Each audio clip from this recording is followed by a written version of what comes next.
नमस्कार दोस्तों, स्वागत है आपका न्यूज का सहेज चैनल में। आज मैं आपके पास फिर से रेलवे के महत्वपूर्ण प्रश्नों को लेकर आया हूं, जो अभी हाल ही में संपन्न हुए हैं।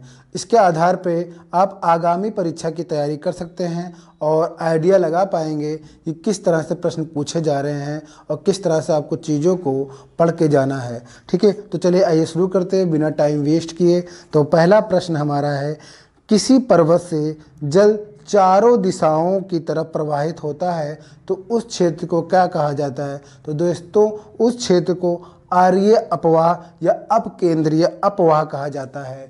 जैसे कि मान लीजिए किसी बिंदु से इधर इधर इधर इधर चारों तरफ नदियां निकल रही हैं, तो ये अपवाह तंत्र कहलाता है। मतलब ये बीच का जो बिंदु है वो कोई पर्वत होगा। ठीक है, उदाहरण के लिए हम अमरकंटक की पहाड़ी ले लें, तो अमरकंटक की पहाड़ी से नर्मदा, सोन और महानदी निकलती है। वो चारों दिशाओं पर, मतलब एक तरह से कई दिशाओं से निकलती है, मतलब अपोजिट दिशाओं में, मतलब चारों दिशाओं से कह सकते हैं, तो उसे आर्य अपवाह तंत्र कहेंगे दोस्तों।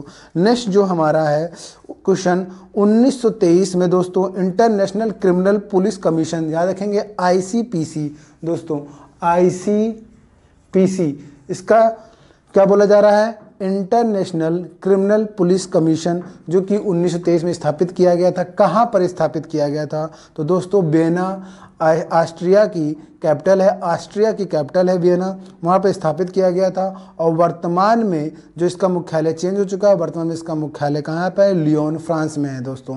तो लियोन, फ्रांस में इसका मुख्यालय है। नेक्स्ट क्वेश्चन ये है कि 1817 में किस रसायनज्ञ ने तीन तत्वों का त्रिक बनाया था? तीन तत्वों का त्रिक बनाया था, तो उसे किसने बनाया था? डावे रायनर ने। डावे रायनर ने जर्मन वैज्ञानिक है, जिन्होंने तीन तत्वों का त्रिक बनाया था। एक तरह से कह सकते हैं, जो मैटलिब की आवर्त सारणी आप पढ़ते हैं, तो जो आवर्त सारणी में जो तत्व होते हैं उनका त्रिक बनाया। त्रिक का मतलब क्या था यहाँ पर कि तीन तत्वों को ले लिया आरोही क्रम में, और जो पहला और लास्ट वाला जो तत्व था, जब उसका एवरेज निकाला, उसके द्रव्यमान का जब एवरेज निकाला, तो बीच वाला तत्व था उसका द्रव्यमान निकल गया। ध्यान से सुन रहे हैं आप लोग, चीज़ आपको समझ में आ रहा होगा।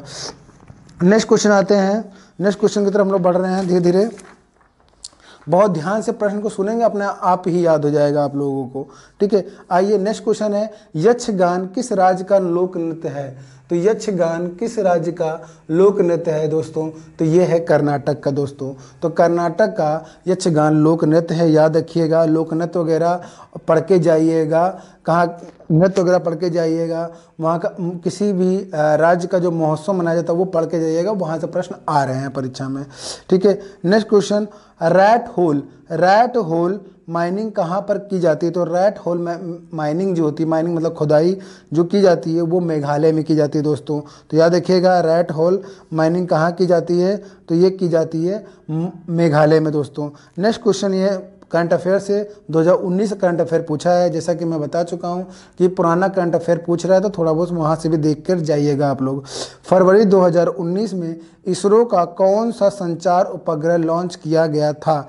तो GSAT-31।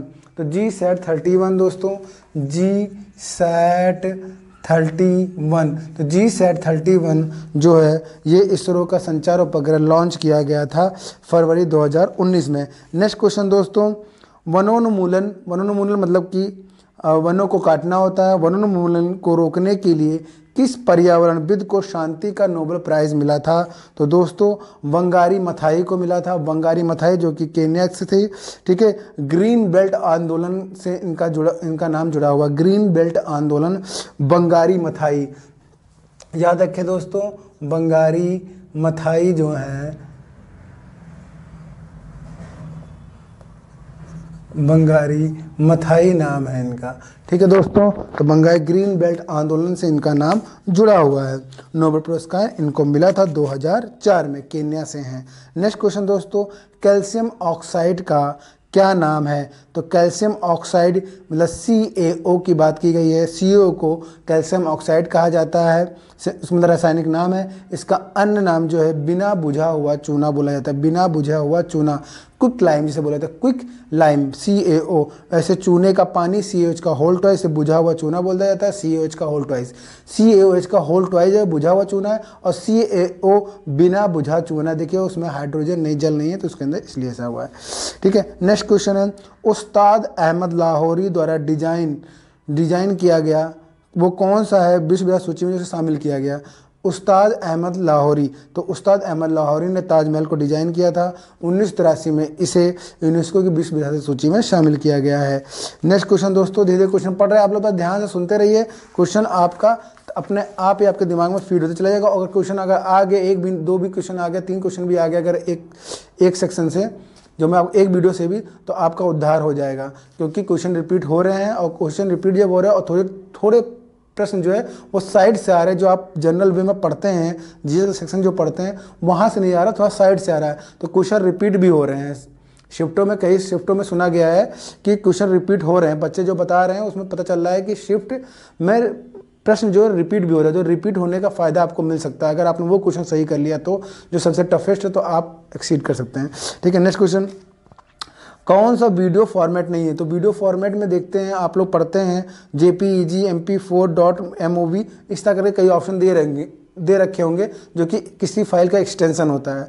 तो किसी फाइल का एक्सटेंशन से आप आइडिया लगा सकते हैं कि वो कौन सी फाइल है, लेकिन बशर्ते आपको ये पता होना चाहिए वो एक्सटेंशन किस तरह की फाइल में इस्तेमाल किया जाता है। तो जैसे जो JPEG MP4 और .mov हो गया, तो इसमें JPEG फाइल जो है वो वीडियो फॉर्मेट नहीं है।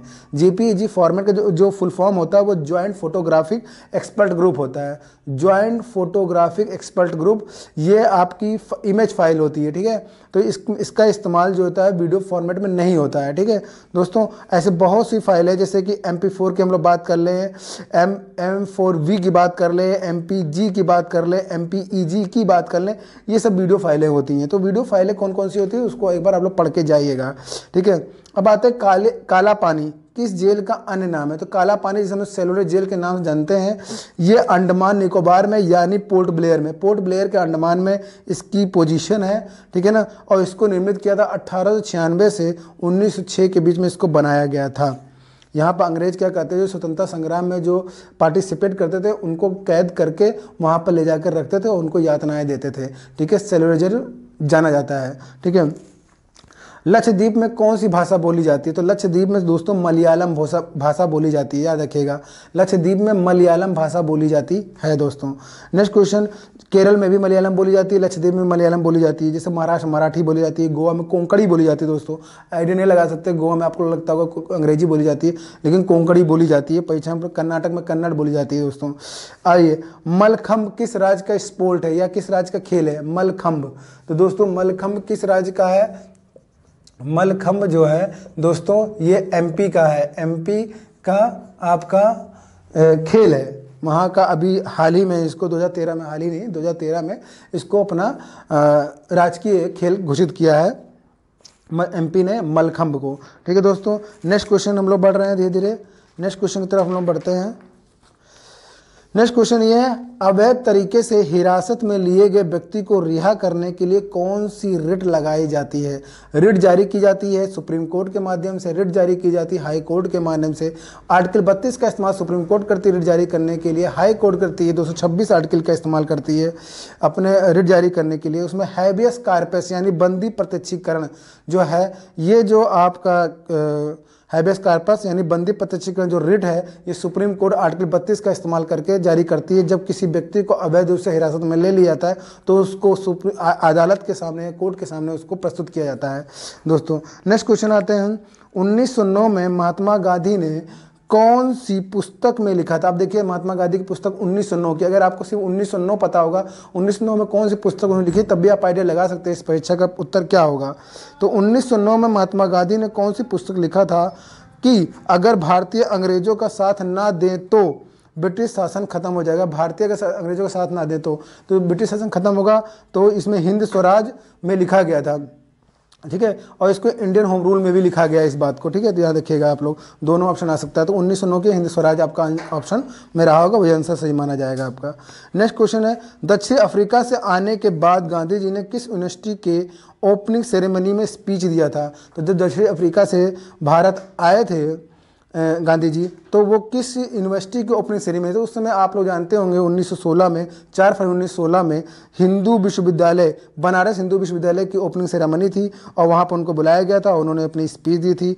और देखिए बीएचयू के जो संस्थापक थे मदन मोहन मालवीय, एनी बेसेंट और रामेश्वर सिंह और सुंदरलाल थे इसके अंदर, इसके फाउंडर्स के रूप में जाने जाते हैं, मगर मुख्य रूप से मदन मोहन मालवीय का नाम परीक्षा में पूछा जाता है।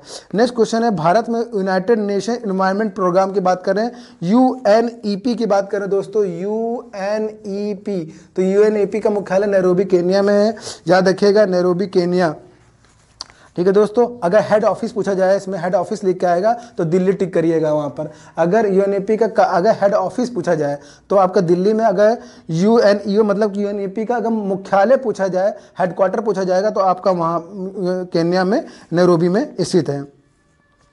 नेक्स्ट क्वेश्चन बहुत ही इजी पूछा गया है, बिलियन में हाइड्रोजन आयन की सांद्रता मापने के लिए किसका प्रयोग किया जाता है? तो बिलियन में हाइड्रोजन आयन की सांद्रता नापने के लिए पीएच स्केल का इस्तेमाल किया जाता है। पीएच स्केल के माध्यम से हम लोग हाइड्रोजन आयन OH माइनस की मात्रा को नाप सकते हैं किसी बिलियन के अंदर। हम लोग जानते हैं OH माइनस का जो ये होता है क्षारीय गुण को प्रदर्शित करता है और H प्लस जो होता है ये अम्लीय गुण को प्रदर्शित करता है। यानी कि जो हम लोग पीएच स्केल होती है वो 7 से बढ़ती है और 7 से घटती है। अगर 7 से घटेगा तो वो अम्लीयता को दर्शाएगा और 7 से जब बढ़ेगा तो क्षारीयता को दर्शाता है। और अगर पीएच का मान हमारा 7 ही रहे इक्वल टू, तो ये उदासीनता को दर्शाता है दोस्तों। चलिए ये नेक्स्ट क्वेश्चन हम लोग देखते हैं। नेक्स्ट क्वेश्चन हमारा क्या है, तो पीएच का मान, आप उम्मीद करता हूँ आपको ये बात समझ में आ गई होगी। नेक्स्ट क्वेश्चन जो है, 1808 में पहली बार द्रव्य का परमाणु सिद्धांत किसने प्रस्तुत किया था? तो जॉन डाल्टन ने। तो परमाणु का द्रव्य सिद्धांत है दोस्तों, जॉन डाल्टन ने दिया था, इस चीज़ को आप लोग याद रखेंगे। नेक्स्ट क्वेश्चन आते हैं दोस्तों। नेक्स्ट क्वेश्चन है, भारत में प्रथम क्रिकेट क्लब की बात कर रहा है। भारत के अंदर प्रथम क्रिकेट क्लब कब स्थापित किया गया? तो 1792 में, बहुत पुराना है आंकड़ा ये, 1792 में एक भारतीय क्रिकेट क्लब की स्थापना की गई थी। हालांकि दुनिया का पहला क्रिकेट क्लब जो था वो हैम्बल्डन में स्थापित किया गया था 1760 में। 1760 वही है जब इंग्लैंड में क्रांति, औद्योगिक क्रांति हुई थी, तब की बात कर रहा है ये, ठीक है। उसी समय वहाँ पर दुनिया का पहला क्रिकेट क्लब स्थापित किया गया था। नेक्स्ट क्वेश्चन आते हैं दोस्तों, सन माइक्रो सिस्टम जिसे 2009 में ऑर्कल कॉर्पोरेशन ने अधिकृत कर लिया था, एक्वायर कर लिया था, उसके संस्थापक कौन थे? क्वेश्चन पूछा गया। तो स्कॉट, विनोद, एंडी और बिल ने इसकी स्थापना की थी। देखेंगे यहाँ पर ऑप्शन आपके, अब वहाँ देखना पड़ेगा कि ऑप्शन क्या दे रखा था। स्कॉट, MC नेली नाम था, लेकिन स्कॉट करके आप लोग याद करेंगे, स्कॉट नाम था, विनोद खोसला नाम था, और एंडी ये, और बिल जॉय मतलब बिल। अब याद रखिएगा स्कॉट, विनोद, एंडी, बिल ने मिलकर इसकी स्थापना की थी। अब वहाँ पर देखना होगा ऑप्शन क्या पूछा गया था। स्कॉट नाम था कि वैसे मोस्ट प्रोबेबल है कि स्कॉट ही नाम रहा होगा, ठीक है। नेक्स्ट क्वेश्चन देखते हैं हम लोग कि लुम्बिनी, बोधगया, वाराणसी, कुशीनगर बौद्ध स्थलों की यात्रा करने के लिए IRCTC की कौन सी टूरिस्ट ट्रेन संचालित की गई है? ये आपका करंट अफेयर क्वेश्चन है, इसको याद रखेंगे। ये महापरिनिर्वाण एक्सप्रेस चलती है जो कि बोधगया, लुम्बिनी, वाराणसी और कुशीनगर ले जाती है ये ट्रेन। नेक्स्ट क्वेश्चन है, नेक्स्ट क्वेश्चन देखेंगे आपका, ये ज्योग्राफी का क्वेश्चन है, आया हुआ है यहाँ पर देखेंगे, जो कि वन क्षेत्र होते हैं जो आप लोग पढ़ते हैं, वहाँ से क्वेश्चन पूछा गया। जैसे कि एग्जाम्पल में क्वेश्चन जो दिया गया है, तेंदू, पलास, अमलतास, बेल और खैर किस प्रकार की वनस्पति में आता है, किस प्रकार के वनों का उदाहरण है? तो ये उष्णकटिबंधीय पर्णपाती या शुष्क पर्णपाती का उदाहरण है दोस्तों। नेक्स्ट क्वेश्चन, स्वराज पार्टी की स्थापना मोतीलाल नेहरू के साथ किसने की थी? तो 2 लोग इसमें शामिल थे। स्वराज पार्टी की स्थापना 1923 में हुई थी। 2 लोग थे मोतीलाल नेहरू के साथ, मोतीलाल नेहरू और एक लोग और थे, चित्तरंजन दास। तो चित्तरंजन दास प्लस मोतीलाल ने इसकी स्थापना इलाहाबाद में की थी दोस्तों, जगह भी याद रखिएगा, इलाहाबाद में 1923 में इसकी स्थापना की थी। नेक्स्ट क्वेश्चन दोस्तों, केंद्रीय मानव संसाधन और विकास मंत्रालय द्वारा जारी किस पोर्टल के माध्यम से? अब देखिए मानव संसाधन और विकास मंत्रालय की बात कर रहा है, जो कि अब शिक्षा मंत्रालय बन चुका है, उसकी बात कर रहा है कि किसके माध्यम से किस पोर्टल के माध्यम से छात्रों और शिक्षकों के बीच सहज और परेशानी मुक्त बातचीत को सुलभ बनाया गया? तो छात्रों और शिक्षकों के बीच सहज और परेशानी मुक्त बातचीत को सुलभ बनाया गया, तो वो उस पोर्टल का नाम है दीक्षा पोर्टल। तो दीक्षा पोर्टल ई लर्निंग पोर्टल है, जिसके माध्यम से ये होगा कन्वर्सेशन जो होती है शिक्षकों छात्रों के बीच में, उसको सुलभ और आसान बनाया जाएगा। ये दीक्षा पोर्टल याद रखिएगा। ये भी करंट अफेयर क्वेश्चन है, HRD मिनिस्ट्री 2017 में इसको लॉन्च किया था। ठीक है, नेक्स्ट आगे क्वेश्चन, मौलिक अधिकार किस देश के संविधान से लिया गया था? दोस्तों मौलिक अधिकार, अब यहाँ देख लीजिएगा कौन कौन सी चीज़ें संविधान के अंदर जो शामिल की गई हैं, किस किस कंट्री से लिया गया है। तो मौलिक अधिकार जो है संयुक्त राज्य अमेरिका से लिया गया है। ऐसे हम लोग उदाहरण देख के संसदीय शासन प्रणाली जो है वो ब्रिटेन से ली गई दोस्तों। संविधान संशोधन आपका दक्षिण अफ्रीका से लिया गया है। और प्रस्तावना की भाषा समर्थित सूची आपके ऑस्ट्रेलिया से लिया गया। इस तरह नीति निर्धारण तो आयरलैंड से लिया गया। तो ये सब क्वेश्चन आप लोग पढ़ के जाइए कि कौन सी चीज़ जो संविधान के अंदर शामिल है वो किस किस कंट्री से लिया गया है। Next question, the nice guy who finish first. देखिए ये बायोग्राफी है, किसकी बायोग्राफी है ये क्वेश्चन पूछा गया। The nice guy who finish first, तो ये है राहुल द्रविड़ की बायोग्राफी है, इसको याद रखिएगा। राहुल द्रविड़ की बायोग्राफी है, क्वेश्चन पूछा गया है। अब देखेंगे नेक्स्ट क्वेश्चन, बहुत ही सिंपल क्वेश्चन पूछा गया है। देवकी नंदन खत्री द्वारा लिखित प्रथम आधुनिक हिंदी उपन्यास कौन सा था? तो देवकी नंदन खत्री की एकमात्र बहुत अच्छी फेमस पुस्तक है, कई पुस्तकें उन्होंने लिखी है, लेकिन पहला उपन्यास जो बहुत फेमस उपन्यास है वो चंद्रकांता है। 1888 में इसको पब्लिश किया गया था। इसके अलावा इनकी और भी रचनाएं हैं, जैसे कि काजर की कोठरी है, नरेंद्र मोहनी है, कुसुम कुमारी है, वीर वीर गोप गोदान है, कटोर भर और भूतनाथ है। तो कटोरा भर और भूतनाथ इसकी अन्य कृतियां हैं इनकी, ठीक है। लेकिन जो फेमस है चंद्रकांता, जो कि परीक्षा में पूछा गया है।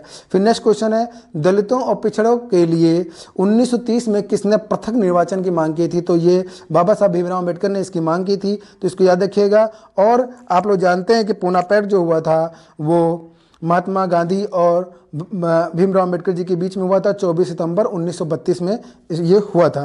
नेक्स्ट क्वेश्चन आते हैं, कौन कैबिनेट मंत्री नहीं होता है? तो कौन कैबिनेट मंत्री में शामिल नहीं होता? तो अगर आप लोगों ने सभी मंत्रालय में सभी मंत्रियों को कौन कौन से पद दिए गए, किसको कौन कौन सा मंत्रालय दिया गया, तो वही कैबिनेट मंत्री हैं, वो आप लोग याद रखेंगे, ठीक है। तो आप आइडिया लगा पाए कौन कैबिनेट मंत्री नहीं होते। जैसा कि ऑप्शन में दे रखा था, कानून मंत्री, गृह मंत्री, विदेश मंत्री और राज्य मंत्री। तो राज्य मंत्री कैबिनेट मंत्री नहीं होता है। गृह मंत्री, विदेश मंत्री, कानून मंत्री, ये सब कैबिनेट मंत्री के अंतर्गत आते हैं। नेक्स्ट क्वेश्चन दोस्तों, राष्ट्रीय जलमार्ग 2, राष्ट्रीय जलमार्ग वाटरवे की बात कर रहा है, राष्ट्रीय जलमार्ग 2 की बात कर रहा है, किस नदी से गुजरता है? तो ये ब्रह्मपुत्र नदी से गुजरता है दोस्तों। धोबरी और सदिया इन असम में इसको मतलब है, असम के पास से यहाँ से गुजरता है, तो ये ब्रह्मपुत्र बॉर्डर के पास से ही गुजरता है, ठीक है। और नेशनल वाटरवे जो है आपका, वो पहला वाला कौन सा है? जो फर्स्ट है वो NW1 जो है वो प्रयागराज हल्दिया है दोस्तों। तो प्रयागराज हल्दिया याद रखेंगे, ठीक है। नेक्स्ट क्वेश्चन है, कौन सा यौगिक 373 केल्विन पर गर्म करने पर, दोस्तों याद ध्यान सुनिएगा, कौन सा यौगिक 373 केल्विन में गर्म करने पर कैल्शियम सल्फेट हेमीहाइड्रेट में बदल जाता है और उसके माध्यम से खिलौने वगैरह बनाए जाते हैं? तो दोस्तों वो जिप्सम है, और जिप्सम का फार्मूला क्या होता है? CSO4 2H2O होता है। तो इसको जब हम गर्म करते हैं तो कैल्शियम सल्फेट हेमीहाइड्रेट बनता है। तो हेमीहाइड्रेट क्या होता है? वो हाफ हो जाता है H2O का, तो half H2O plaster of Paris बन जाता है, जिप्सम कन्वर्ट हो जाता है प्लास्टर ऑफ पेरिस में दोस्तों। नेक्स्ट क्वेश्चन आते हैं, national tuberculosis TB control programme Bharat में कब लॉन्च किया गया था? तो 1962 में ये ट्यूबरोक्लोसिस कंट्रोल प्रोग्राम लॉन्च किया गया था। अभी हाल ही में जो इसके मतलब कि ट्यूबरोक्लोसिस कंट्रोल को लेकर एक और प्रोग्राम बनाया गया है, जो कि 2017 से 25 तक चलेगा ये प्रोग्राम। तो ये तो लेटेस्ट है, लेकिन जो पुराना प्रोग्राम कंट्रोल प्रोग्राम था वो 1962 में बनाया गया था दोस्तों। फिर आते हैं नेक्स्ट क्वेश्चन दोस्तों, टकला मकान मरुस्थल कहाँ पे है? तो टकला मकान मरुस्थल ये है सिजियांग चीन में है, और भी बहुत से जितने मरुस्थल हैं आप उसको याद करके जाएंगे। तो टकला मकान कहाँ पे है? सिजियांग चीन में। चीन आपका ऑप्शन में रहा होगा तो चीन आपका आंसर हो जाएगा। सिजियांग प्रांत वगैरह नहीं पूछते हैं इस तरह से। तो आपको जैसे उदाहरण के तौर पर मैं कुछ नाम बता दूं, जैसे कि सोनोरान जो मरुस्थल है वो मैक्सिको में आपका है, शुष्क मतलब मरुस्थल है। पेंटागोनिया मरुस्थल जो अर्जेंटीना में है आपका, नीबोवियन सूडान में है, और विश्व का सबसे बड़ा शीत मरुस्थल जो है गोबी मरुस्थल, जो कि आपका मंगोलिया और चाइना में पड़ता है। कालाहारी मरुस्थल जो कि दक्षिण अफ्रीका में आपका पड़ता है। आटाकामा चिली आप लोग पढ़ते हैं, तो ये सब मरुस्थल आप लोग याद कर लीजिएगा। कंट्री से रिलेटेड पूछ लेगा किस कंट्री में पड़ता है, या यह पूछ ले कि किस कंट्री, इस कंट्री में कौन सा मरुस्थल पड़ता है, तो कई मरुस्थल दे देगा ऑप्शन में, वो आप क्वेश्चन वहाँ पर सही कर लेंगे आसानी से। नेक्स्ट क्वेश्चन जो है, किस संविधान संशोधन के द्वारा, बहुत इंपॉर्टेंट प्रश्न है दोस्तों और बहुत ईजी भी है, अगर ध्यान समझेंगे तो आप कर ले जाएंगे। किस संविधान संशोधन द्वारा नीति निर्देशित तत्वों को मूल अधिकारों पर वरीयता प्रदान की गई थी? तो मूल अधिकारों पर वरीयता दी गई थी 42वां संविधान संशोधन 1976, जो कि स्वर्ण सिंह समिति के माध्यम से लाया गया था, और इसी के माध्यम से मौलिक कर्तव्यों को भी हमारे संविधान में जोड़ा गया। ठीक है दोस्तों, तो इसको याद रखिएगा, इसको लघु संविधान की संज्ञा दी जाती है। तो 42वां संविधान संशोधन 1976 दोस्तों, इसको अच्छे से याद करेंगे आप लोग। ठीक है, फिर देखेंगे दोस्तों, गांधी जी ने दक्षिण अफ्रीका में रहते हुए कौन सा अखबार निकाला था? तो इंडियन ओपिनियन दोस्तों, इंडियन ओपिनियन नाम, जो कि 1903 में निकाला था इन्होंने, ये दक्षिण अफ्रीका में रहते हुए। नेक्स्ट क्वेश्चन, भूमध्य सागर का सबसे बड़ा द्वीप कौन सा है? तो भूमध्य सागर का सबसे बड़ा द्वीप है सिसिली, जो कि सबसे बड़ा, भूमध्य सागर का सबसे बड़ा द्वीप सिसिली है, जो कि इटली का एक हिस्सा है दोस्तों, इसको याद रखेंगे। नेक्स्ट क्वेश्चन है, अंतर्राष्ट्रीय चावल अनुसंधान संस्थान कहाँ पर है? तो अंतर्राष्ट्रीय चावल अनुसंधान केंद्र जो है वो फिलीपींस में पड़ेगा। फिलीपींस मनीला में आपका ये पढ़ने वाला है, पढ़ा है। और जो केंद्रीय चावल अनुसंधान संस्थान की जब बात करेगा, जो कि भारत के अंदर कटक पड़ेगा, ये उड़ीसा सिटी है आपकी कटक, ठीक है ना, इसको याद रखेंगे। इसी तरह के जो भी संस्थान वगैरह उसको एक बार रिविजन जरूर करके जाइएगा। जैसे आलू संस्थान हो गया, शिमला में पड़ेगा। वंश अनुसंधान केंद्र है जो है आपका देहरादून में पड़ेगा। इस तरह से आप चीज़ें याद करके जाइएगा। केंद्रीय औषधि अनुसंधान लखनऊ के अंदर है, ठीक है, इसको याद रखेगा। पाथेर पंचाली उपन्यास के लेखक कौन है? तो विभूति भूषण बंदोपाध्याय, बंदोपाध्याय विभूति भूषण, जो कि पाथेर पंचाली के लेखक है दोस्तों, इसको याद करिएगा। जो बोल रहा है उसको ध्यान से आप लोग नोट कर सकते हैं। अब आते हैं नेक्स्ट क्वेश्चन, गैलापागोस द्वीप दोस्तों, गैलापागोस द्वीप याद रखेंगे। गैलापागोस द्वीप, गैलापागोस द्वीप जो है ये किस वैज्ञानिक के अध्ययन का केंद्र बना था? अध्ययन कर रहे थे वो, और गैलापागोस द्वीप पर गए थे, वहाँ पर अध्ययन कर रहे थे, तो चार्ल्स डार्विन। तो चार्ल्स डार्विन प्रशांत महासागर में ये गैलापागोस द्वीप पड़ेगा, और वहाँ पर ये पहुँचे थे, वहाँ पर अध्ययन कर रहे थे, और वहीं से ही इन्होंने प्राकृतिक चयन द्वारा क्रम विकास के सिद्धांत को प्रतिपादित किया था। नेक्स्ट क्वेश्चन है, एशियाटिक लॉयन की बात करें, एशियाई सिंह की बात करें, शेर की बात कहाँ पाए जाते हैं? तो गुजरात गिर नेशनल पार्क में पाए जाते हैं। नेक्स्ट क्वेश्चन, गल्फ स्ट्रीम का उद्गम कहाँ से होता है? तो गल्फ स्ट्रीम एक गर्म जलधारा है दोस्तों, इसको याद रखें। पहले तो गल्फ स्ट्रीम कहाँ से निकलती है तो बता देंगे।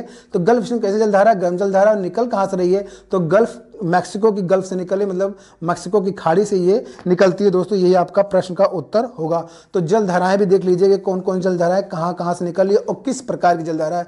कौन सी जलधारा ठंडी है, कौन जलधारा गर्म है, ये भी देख के जाइएगा। जैसे कि एल नीनो जलधारा कैसी जलधारा है? गर्म जलधारा है। अंग्लुहास गर्म जलधारा है। लेब्राडोर जलधारा है वो ठंडी जलधारा है आपका।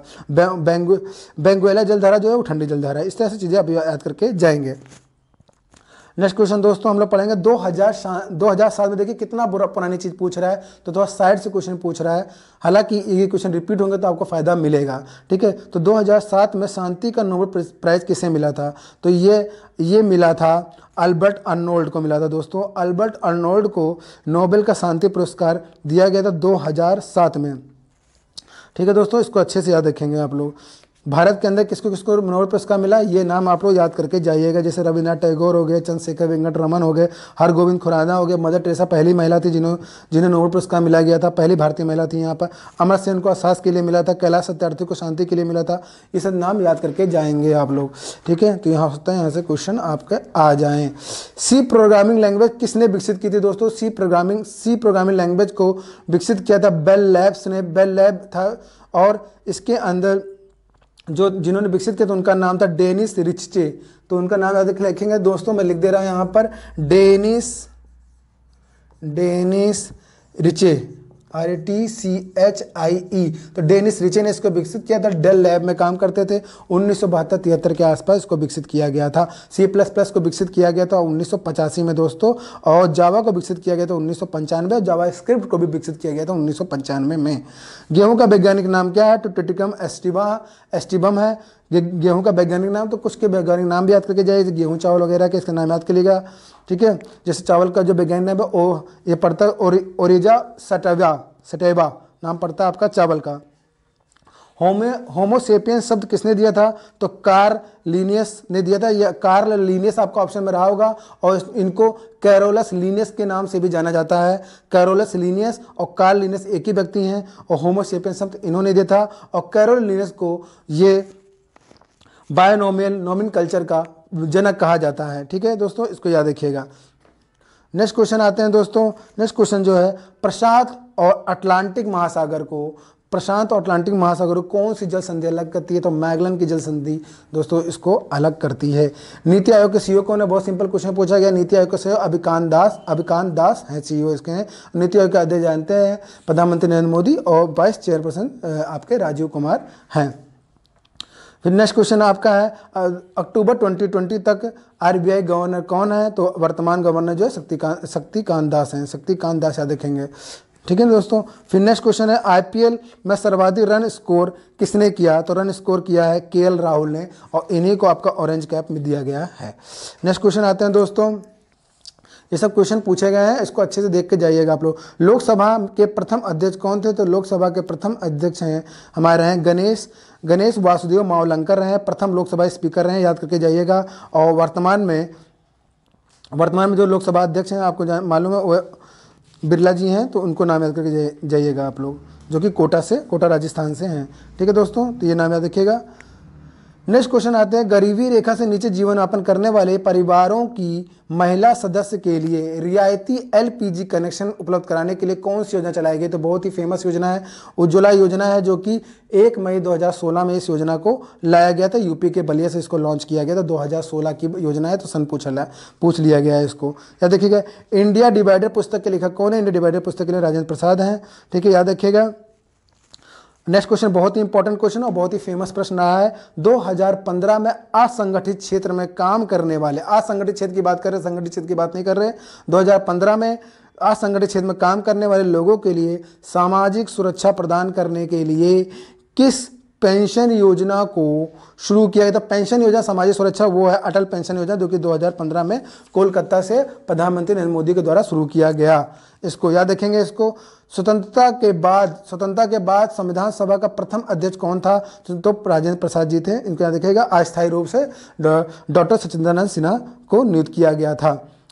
ठीक है, संविधान सभा के अध्यक्ष के रूप में। याद देखिए जाइए किसको क्या पद दिया गया था, इसको याद रखिएगा। इंडिया गेट को डिजाइन किसने किया था? इंडिया गेट को एडविन लुटियंस ने डिजाइन किया था।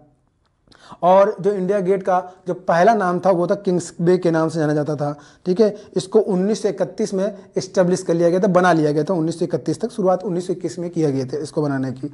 ठीक है, याद रखिएगा। इसको किसे सुपर नेटवर्क कहा जाता है? तो आईपी एड्रेस, हम लोग आईपी एड्रेस पढ़ते हैं ना इंटरनेट में, तो आईपी को क्या बोला जाता है? सुपर नेटवर्क बोला जाता है। इसका नाम होता है इंटरनेट प्रोटोकॉल। तो इंटरनेट प्रोटोकॉल को सुपर नेटवर्क के नाम से जाना जाता है। कांग्रेस के प्रथम महिला अध्यक्ष तो एनी बेसेंट 1917 कलकत्ता अधिवेशन में पहली महिला अध्यक्ष थी, और भारतीय में सरोजिनी नायडू थी। जो कि 1925 में। पूर्वी तट पर कौन सा बंदरगाह नहीं है? तो पूर्वी तट पर कौन सा बंदरगाह नहीं? पूर्वी तट के बंदरगाह के नाम अगर आपको याद है तो आप आसानी से कर लेंगे। कांडला आपका ऑप्शन में था, जो कि गुजरात में, तो पूर्वी तट नहीं पड़ेगा, पश्चिमी तट पड़ेगा दोस्तों। ग्रहों की गति का नियम किसने दिया था? तो केपलर ने दिया था, आपको पता होगा। तो जॉन्स केपलर नाम था उनका। तो उन्होंने ग्रहों की गति के 3 नियम दिए थे। एक वृत्ताकार कक्षा में जो होते हैं घूमते रहते हैं ग्रह, एक इस पे दिया था, और एक गति पे दिया था, एक समय पे दिया था। इन्होंने 3 थ्योरियां दी थी। इसको याद करके जाएंगे आप लोग। अल्बर्ट आइंस्टीन को किस हेतु 1921 का भौतिकी का नोबेल पुरस्कार दिया गया था? तो कई बार परीक्षा में पूछा गया, प्रकाश के विद्युत प्रभाव के लिए उनको 1921 का भौतिकी पुरस्कार दिया गया था अल्बर्ट आइंस्टीन को। ठीक है ना कि MC स्क्वायर के लिए दिया गया था। याद रखिएगा, ये बहुत कंफ्यूजन होता है बच्चों को, गड़बड़ करके चले आते हैं। प्रकाश के विद्युत प्रभाव के लिए, फोटो इलेक्ट्रिक इफेक्ट के लिए दिया गया था इनको ये। ब्रिक्स में कौन सा देश नहीं? तो ब्रिक्स का देश आप आराम से याद कर सकते हैं, BRICS। ब्रिक्स में ब्राजील, रूस, इंडिया, चाइना, साउथ अफ्रीका है। बाकी अगर इसके अलावा कोई अगर और देश का नाम आ जाए ऑप्शन में तो वही नहीं होगा। तो ऑप्शन जो था श्रीलंका आपका नहीं था, श्रीलंका ब्रिक्स के अंदर शामिल नहीं है दोस्तों। 2009 में इसकी स्थापना हुई थी, और पहला जो सम्मेलन हुआ तो रसिया में होता, ना कि ब्राजील में या कन्फ्यूजन मत करिएगा। रूस में इसका पहला सम्मेलन जो कि 2009 में हुआ था और 2010 में साउथ अफ्रीका को ब्रिक्स के अंदर शामिल किया गया था। फिर आएंगे राम प्रसाद बिस्मिल को फांसी किस कारण से दी गई थी? तो दोस्तों फांसी इनको 1927 में दी थी। काकोरी कांड जो हुआ था उसके चलते इन्होंने जो 8 डाउन ट्रेन को जो लूट लिया था उसमें, तो इसके लिए राम प्रसाद बिस्मिल को फांसी दी गई थी। उनके साथ कई नाम और भी जुड़े हुए हैं जिनको फांसी दी गई, जैसे कि अशफाक उल्ला खां, ठाकुर रोशन सिंह और पंडित राम प्रसाद बिस्मिल नाम इनके नाम जुड़े हुए हैं। ठीक है, और इसमें पंडित चंद्रशेखर आजाद इनको फांसी नहीं मिली, भाग गए थे। ठीक है ना, तो ये बच गए थे तो इनको फांसी नहीं मिली थी। इसमें ये नाम राजेंद्र लहरी भी इनका नाम जुड़ा हुआ है इसके अंदर, जिनको फांसी दी गई थी। ठीक है, भारत का प्रथम उपग्रह कौन सा, जो प्रथम उपग्रह जो लॉन्च किया गया वो कौन सा? वो आर्यभट्ट था, भारत का था। लेकिन भारत के लॉन्चिंग व्हीकल का इस्तेमाल नहीं किया था, मतलब भारत के बनाए हुए लॉन्चिंग व्हीकल का इस्तेमाल नहीं किया गया था। 1975 में आर्यभट्ट को पहला उपग्रह जिसको लॉन्च किया गया था। लेकिन अगर परीक्षा में ये पूछा जाए कि पहला उपग्रह जो भारत के लॉन्चिंग व्हीकल से लॉन्च किया गया था, भारतीय स्वदेशी लॉन्चिंग व्हीकल से इस्तेमाल किया गया, जैसे SLV-3 का इस्तेमाल किया गया था, तो वो रोहिणी था दोस्तों। तो दोनों में अंतर है, तो पहला आर्यभट्ट है, दूसरा रोहिणी जरूर है, लेकिन रोहिणी को भारतीय लॉन्चिंग व्हीकल का इस्तेमाल करके इसको लॉन्च किया गया था। लेकिन आर्यभट्ट को विदेशी यानी कि इंटर कॉस्मोस सेकेंड का इस्तेमाल करके उसको प्रक्षेपित किया गया था। कॉफ़ी उत्पादन में सबसे अग्रणी देश कौन है दोस्तों? कॉफ़ी उत्पादन में सबसे अग्रणी देश जो है वो ब्राज़ील है।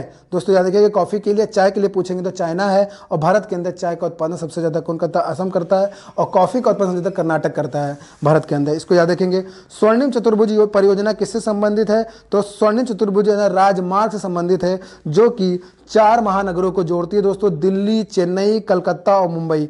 याद रखेंगे, ये है दिल्ली, चेन्नई, कोलकाता और मुंबई को जोड़ती है चतुर्भुज योजना, और जो कि 2012 में कंप्लीट हुई थी, और 1999 में इसका प्लान बनाया गया था, और 2001 में इसको लॉन्च किया गया था इस परियोजना को, और 2001 से 2012 में समझ लीजिए इस तरह करेंगे। 2001 में लाया था और 2012 में लगे, कुल 12 वर्ष लगे इसको कंप्लीट होने में।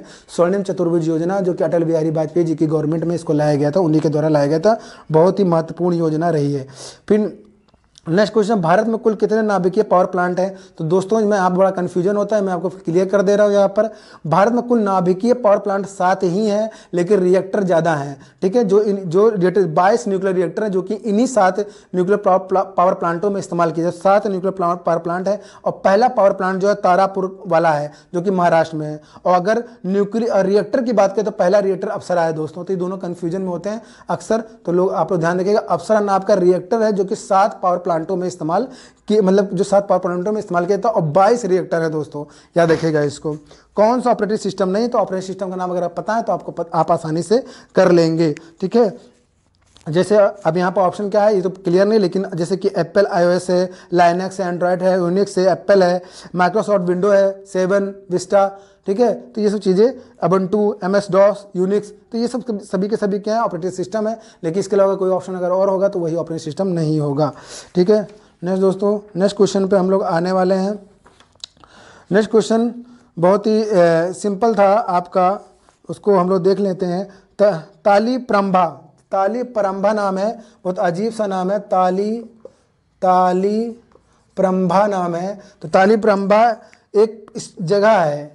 ठीक है, ताली परंभा स्थित किस शिव मंदिर में महिलाओं को केवल रात्रि के 8 बजे के बाद प्रवेश करने की अनुमति दी गई? तो ताली परंभा एक जगह प्लेस है, पर्टिकुलर प्लेस है किसी स्टेट का, तो वहाँ पर महिलाओं को एंट्री 8 बजे के बाद दी जाती है, रात्रि के 8 बजे के बाद। तो वो है राजराजेश्वर टेम्पल, जो कि केरल में है। ठीक है ना, तो केरल में ताली परंभा नामक एक प्लेस है जहाँ पर राजराजेश्वर मंदिर है, और वहाँ पर महिलाओं को 8 बजे के बाद प्रवेश दिया जाता है। तो ये प्रश्न आए हुए हैं दोस्तों, जितने मैंने प्रश्न आपको बोले हैं ये पूरे के पूरे प्रश्न आए हुए हैं। इससे और भी हमारे वीडियो जो बन रहे हैं उसको लोग आप लोग देखिए, और आगे का आप आकलन लगाइए कि किस तरह से परीक्षा में प्रश्न पूछे जा रहे हैं। और अभी परीक्षाएं अभी होनी हैं, जिन बच्चों की शिफ्ट हो गई है उनको मैं मनाऊंगा कि उनका हो जाए, और जिन बच्चों का नहीं हुआ वो क्या है, अपनी जो मैं वीडियो बना रहा हूँ वो अपना देख के जाएं, जिससे वो आइडिया लगा पाएँ कि किस तरह से परीक्षा में प्रश्न पूछे जाते हैं। तो आज के लिए इतना ही, धन्यवाद।